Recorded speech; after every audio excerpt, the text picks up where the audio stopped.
Hello everyone. So ఇప్పుడే GOAT చూసి వచ్చాను, which is Vijay Thalapathy's greatest of all time. So first of all ఇది Vijay's last movie అయినా కానీ మన దగ్గర అయితే ఈ మూవీకి literally zero hype. Because obviously first floods మూలన, అండ్ సెకండ్ ది మూవీ వాళ్ళు రిలీజ్ చేసిన అవుట్పుట్ ఏది అంత ఇంట్రెస్టింగ్ గా లేకపోవటం, especially the de-ageing one. So అందుకే నేను కూడా జీరో ఎక్స్పెక్టేషన్స్ పెట్టుకుని మూవీకి వెళ్ళాను. సో మరి ఇలాంటప్పుడు మూవీ ఎలా అనిపించిందో మాట్లాడుకునే ముందు మూవీ ప్లాట్ ఏంటో చూద్దాము. సో మూవీలో విజయ్ పేరు గాంధీ, తన ఒక సీక్రెట్ ఏజెంట్. సో ఒకసారి తను వాళ్ళ ఫ్యామిలీతో బ్యాంకాక్ కి ట్రిప్ అను మిషన్ మూలాన వెళ్తాడు. సో అప్పుడు అక్కడ ఏం జరిగింది, బికాస్ ఆఫ్ విచ్ తను రిటైర్మెంట్ తీసుకున్నాడు, అండ్ తీసుకున్న అతను మళ్ళీ ఏం జరగడంతో మళ్ళీ వెనక్కి తిరిగి వచ్చాడు. సో ప్లాట్ గురించి డీటెయిల్ గా నెక్స్ట్ మాట్లాడతాను. అంతకన్నా ముందు ఒక పాయింట్ క్లియర్ గా చెప్పాలి, దట్ లిటరలీ ఈ మూవీ వచ్చేసి ప్యూర్ ఫ్యాన్ సర్వీస్. అంటే త్రూఅవుట్ ది మూవీలో తలపతిని సెలబ్రేట్ చేస్తారు. లైక్ మన దగ్గర కొంతమంది హీరో మూవీస్ రీసెంట్ గా రజనీకాంత్ జైలర్ ఎగ్జాంపుల్ గా తీసుకోవచ్చు, ఇన్ విచ్ ప్లాట్ కొంచెం సింపుల్ గా ఉన్నా గానీ త్రూఅవుట్ ద మూవీ స్టార్ ని సెలబ్రేట్ చేస్తా ఫ్యాన్ సర్వీస్ ఇచ్చారు. సో అందుకే ముందే చెప్పేస్తున్నాను, డై హార్ట్ తలపతి ఫ్యాన్స్ కి అయితే మూవీ ఈజీగా నచ్చేసిద్ది. అండ్ అలాగే తమిళనాడు వాళ్ళకైతే మెంట్లెక్కిపోద్ది, బికాస్ ఆఫ్ ఆబ్వియస్లీ తలపతి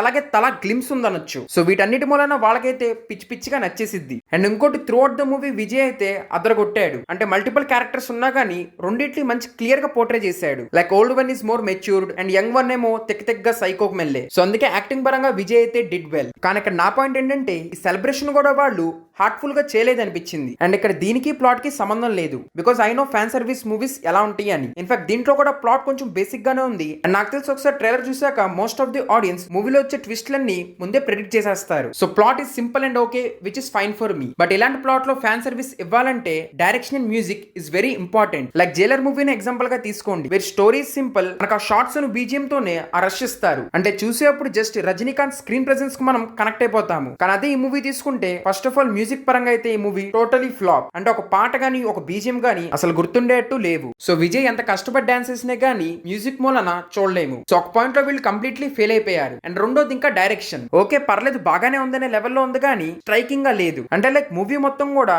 అరే ఈ సీన్ చూస్తే మైండ్ పోయిందనే లెవెల్లో ఎక్కడా లేదు. సో ఇలాంటి మూవీస్ లో అలాంటి సీన్స్ ఇంపాక్ట్, కానీ ఈ మూవీలో ఆ సీన్స్ అన్ని మిస్సింగ్. అంటే లైక్ స్క్రీన్ ప్లే కూడా ఫస్ట్ 1 అవర్ బాగానే ఉన్నా గానీ వెళ్ళే కొంది కొంచెం లెందీ అనిపించింది, బికాస్ ట్విస్ట్ లన్నీ ముందే అర్థమైపోయింది కాబట్టి. So movie run time 3 hours, దీన్ని ఈజీగా 2.5 or 2 hours 45 minutes చేసుంటే ఖచ్చితంగా ఒక మంచి రష్ ఉండేది. లైక్ ఇంకా సరిగ్గా చెప్పాలంటే విజయ్ తుపాకీ తీసుకోండి, బికాస్ దాంట్లో కూడా ఇలాంటి సిమిలర్ స్ట్రక్చర్ ఉంటది, బట్ దాంట్లో చాలా ఇంటెన్స్ గా చూపిస్తారు. అంటే ఆ మూవీ చూసినంతసేపు ఆ ఇంటెన్సిటీ మనకు ఫీల్ అవుతుంది. ఇన్ఫాక్ట్ నాకైతే విజయ్ ఫేవరెట్ వర్క్ అయితే తుపాకీ. మరి మీకేంటో, మరి మీకే మూవీయో కింద కమెంట్స్ లో చెప్పండి. సో క్లియర్ గా కనపడుతుంది మూవీలో స్క్రిప్ట్ వైజ్ అది ఉంది కానీ కన్వే చేసేప్పుడు ఆ ఇంటెన్సిటీ మిస్ అయింది. పర్లేదు బాగానే ఉంది అనే లెవెల్లో మూవీ ఆగిపోయింది. And next comes VFX and CGI. So first comes deaging. So మరి ట్రైలర్ లో చూసినంత ఇదిగా లేదు కానీ మూవీ మొత్తం పర్లేదు, మేనేజ్ చేయొచ్చు. కానీ స్టిల్ యాక్షన్ సీన్స్ లో ఉన్న సిజిఐ మాత్రం is too bad. Like first వచ్చిన ట్రైన్ సీక్వెన్స్ గానీ లాస్ట్ లో క్లైమాక్స్ గానీ అసలు నాకు ఒకటి అర్థం కాదు. విఎఫ్ఎక్స్ సిజిఐ కుదరకపోతే ప్లీజ్ ఆ లొకేషన్ మార్చండి, బికాస్ మన దగ్గర కూడా మోస్ట్ ఆఫ్ ది మూవీస్ లో